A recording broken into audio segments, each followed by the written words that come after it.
We're at Lou Valino's Casa de Emanuele in East Liverpool. As you can see, CBS Sports, the Masters, the first round is in the book. Tune in to the Golf Channel for more throughout the evening. But we've got the young teaching pro from the beautiful Fox Chapel Golf Club, as promised.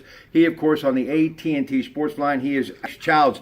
Charlie Hoffman, 7 under your leader after an amazing 65 opening round for the 40-year-old American. William McGirt at 3 under. Lee Westwood at 2 under. A number of players at 1 under, including Jason Duffner's in there, Sergio Garcia, Phil Mickelson, and the 22-year-old Spaniard, John Rahm, along with Ricky Fowler. Bubba Watson at +1, Jason Day at +2, and Jordan Spieth +3, the 2015 Masters champ, took a quadruple bogey on the 15th. So why do you think he pushed his luck? It wasn't the 12th hole as it was last year, and this year, of course, the opening round as opposed to the final round.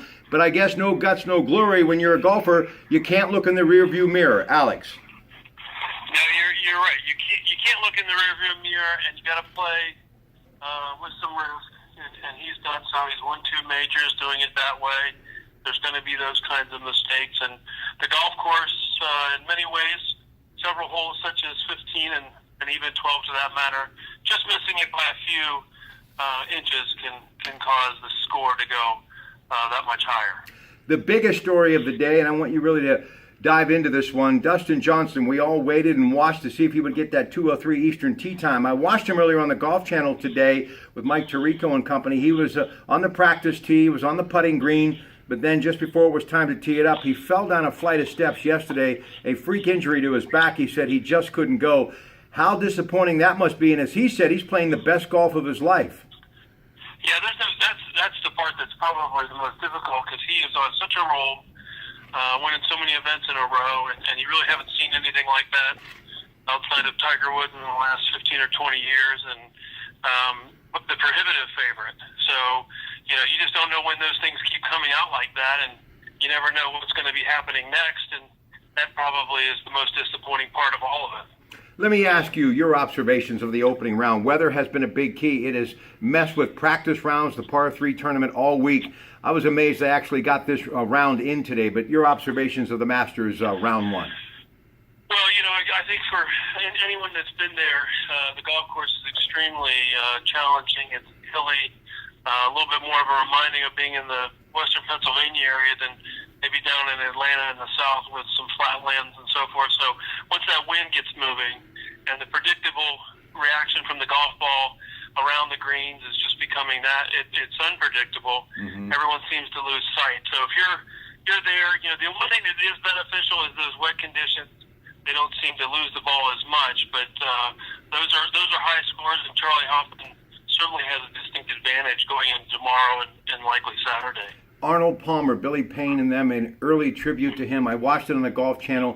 Boy, that was amazing to see, huh? Yeah, I actually got up myself earlier, looked up on the Masters app and watched it, and really neat to see Mrs. Palmer there and Jack Nicklaus and Gary Player, and I even saw a picture of Ricky Fowler watching it. And they can't replace Arnold Palmer, but it's really a terrific showing appreciation for everything that he's done, and likely what he's done for the Masters. And it's nice to see people do that for anyone, for that matter. But he was such a unique individual. It kind of transcended generations in the sport, and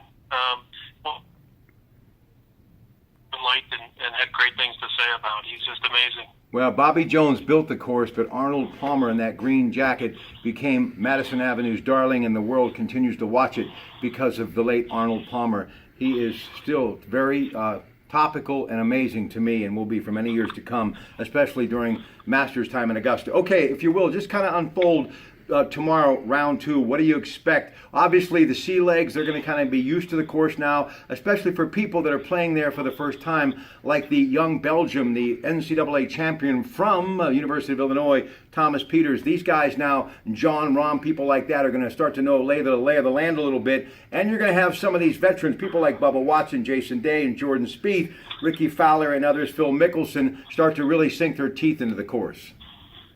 Yeah, I think, when you look at it, the group that played this afternoon that played well, Charlie Hoffman, Garcia, Westwood, and some of those individuals are at an advantage tomorrow morning if they have the weather kind of slow it down and not as windy, because they can really stretch out the scoring from themselves to everyone else. And the morning group that went out and played maybe didn't score as well really has to catch up. And I'll be curious to see how that morning round goes.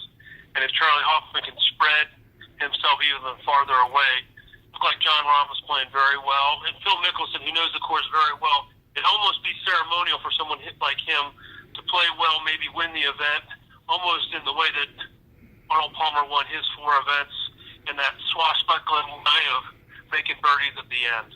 Hey, tell the folks about Fox Chapel Golf Club who are seeing this video and hearing about you for the first time, especially over here in Ohio and across the river in West Virginia. It is an amazing place with a lot of history, and I know you're proud to work there. So tell them about the Fox Chapel Golf Club, please. Well, you know, unique to the Masters of Augusta National, our golf course was designed and built by Seth Rayner, and Seth Rayner was the protege of Charles McDonald, and similar to Bobby Jones, took the golf from places like St. Andrews and brought it over here to the United States and mocked some of the golf holes to replicate it, and really brought that sort of link style play, and you know, over here with Oakmont as well, some of that golf course, and Bobby Jones did the same thing, and you know, through that people really enjoy it. We got great feedback from the senior players event, and we're able to get into the top 100 and now in the top 200 of Golf Digest. So it's really been true. Enjoyed it, and it's really been fortunate to be a part of such a wonderful place. Well, listen, it's an honor to have you with us tonight, and of course Sunday at noon on the Coons Market Black and Gold Sunday Show. Before we say goodnight and come back to talk to Ted Arnaud and end this segment, you know, many years ago I traveled to Muskingum College to do a play-by-play basketball game. It was a tournament game in about the month of March, and one of the things that I was so surprised that my childhood hero happened to be an alumni there. Of course, we're talking about former astronaut and former senator for many years from the great state of Ohio, John Glenn, who was laid to rest today at Arlington. So I just wanted to take time to salute his efforts and all of the wonderful things that he did as a humanitarian and as a public servant, but more importantly, so proud to be from the Buckeye State. So like John Glenn buried today at Arlington. And now for Alex Childs and Lou Volino from Casa de Emmanuel. We'll see you in just a little bit talking NFL football with Ted Arnaud. Stay with us.